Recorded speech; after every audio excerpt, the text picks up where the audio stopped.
The Golden State Warriors are struggling at the moment. The team has suffered 4 straight losses, winning just 3 of their last 10 games, and have fallen dangerously far below having a 500 record, sitting at 32-34. Yeah, we're going through it for sure, but you saw how hard the guys played. This looks especially bad when you consider that there isn't a player currently on the roster that you could comfortably see leading this team or even being a second option on a contending team. While there are decent role players such as Brandon Pajemski and Guy Santos, they still seem to be missing a few elements that are key to finding postseason success. The recent matchup against the Minnesota Timberwolves exposed a few weaknesses that the team simply cannot compete without. This ties into something I mentioned almost 2 weeks ago in a prior video. Something which was, interestingly enough, just revealed by Anthony Slater to be a huge upcoming issue for the team and will have big implications for the rest of this season, next season, and the remainder of Stephen Curry's career as a whole. Who remembers when I said this in a prior video? Let me know in the comments. Next season has become the season in this final Steph era, and I don't think at all they want to jeopardize that. And this is, from what I gather, an injury that they fear if you do put him back on the court and he's not quite ready, it could re-injure, re-aggravate. This means that in not so many words, the Warriors have one goal for this season. Whatever they do, make sure that Steph Curry is healthy and has the best cast available next year.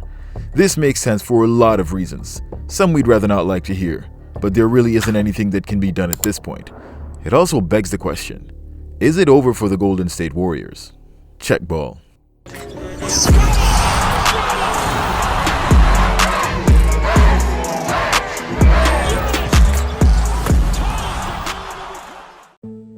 Are the Warriors tanking? From a talent perspective, it doesn't seem like they have much of a choice. The team is essentially gutted of its most talented players and has decidedly part ways with any reasonable means or method of keeping up with the current trend of the league. But let's start with their most recent performance. The Minnesota Timberwolves with Anthony Edwards is a good benchmark for this Warriors team. This was a team they played in a playoff series recently, and if there's any team that could be somewhat of a litmus test to help the Warriors figure out where they stand, this would be it. The final score of 127-117 doesn't quite capture what happened on the floor. At times, the Warriors seemed like a gutsy team with Brandon Pajemski showing flashes of greatness. He finished the night with 25 points, 10 rebounds, 3 of which were on the offensive end, and 5 of 10 3-point shooting with 4 of 5 from the free throw line. His performance in the 36-minute outing showed that he does have the capability to surprise at times with a performance that could win a few games during the regular season.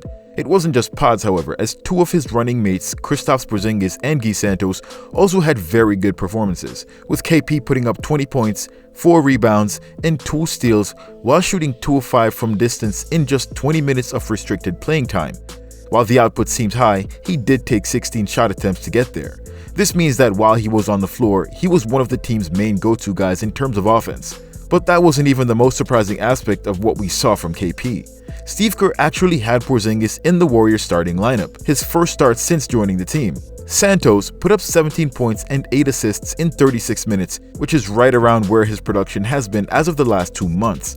Notably, Draymond Green became a late scratch from the game, and the Warriors started a lineup that included both Horford and Porzingis along with Pods, Melton, and Santos. While the lineup itself improved from not having Green, who was kept out with a flare-up of his back issue, things took a turn for the worst. Al Horford went down with tightness in his right calf following just 5 minutes of playing time, and Seth Curry, in just his second game back from injury, went out with left adductor soreness after playing just 7 minutes. That's really unfortunate because in his first game back from injury, he was actually very efficient in putting up 13 points on 4 of 6 shooting. Even after that, Quentin Pose went down with an ankle issue after just 11 minutes. A total of 4 players were added to the injury list at game time or during the game. But things were about to get even worse. With only 9 players available, the Warriors ended up running a number of small lineups that were unable to deter Minnesota from getting whatever they wanted in the paint. It was a layup conga line as the small Warriors players just watched their basket get stuffed over Gobert, Dosunmu right on target. And over. Feeds, Gobert is there with a flush. Good feed, great finish. And over. Go away, Gobert again! Rudy Gobert probably had more dunks on the Warriors in this game than he's had in his entire career. Gobert! Well, maybe not, but you couldn't tell by watching. The Timberwolves were easily in control for almost the entire game, There were a couple of spots where the Warriors looked like they could pose a challenge. However, Anthony Edwards and his 42 points put a stop to any such notion. His 8 rebounds and 5 assists only served to put into perspective how dominant he was without even trying. He was unstoppable at any level. So no rim protection to stop the bigs with KP on a minutes restriction, and no point of attack defender to even begin to slow down Anthony Edwards. With a total of 7 players injured, plus 2 more in De'Anthony Melton and Kristaps Porzingis who aren't capable of playing back-to-back games, what options remain for the Warriors? There are reports that Steph Curry is eager to get back on the floor with his teammates. The last update, however, says that he's been getting on the court, which is an improvement considering that the update before that didn't have Curry anywhere near a basketball. This puts the Warriors in a precarious position. While we can debate what caused this, and the answers could range from coaching to the front office not putting out enough effort to give the Warriors a competent supporting cast, the finger pointing will likely change nothing. The team would love to keep Steph Curry, and Steph Curry has no interest in going anywhere else. As a matter of fact, he would love to stay on as a role player in later years. The fact that these questions are being fielded means what everyone thinks it means. The Curry era window is closing fast. Without a fully healthy cast to help Curry when he returns this season, what point is there to going to the playoffs? A lineup of Curry, Melton, Porzingis, Horford, and Green is a chip contender, if we're talking 4 years ago, maybe even 3. And even then, KP's availability was questionable. But fast forward to the present, and this is the best roster the Warriors can offer to get into the playoff this season. The likelihood of all 5 players being healthy for the entire playoffs is practically nil. I asked Gemini to calculate the probability of all 5 being healthy for the 2026 playoffs, and it said there was a 2 to 5% chance that this would happen. So if you're the ultimate optimist, that's something you can hang on to.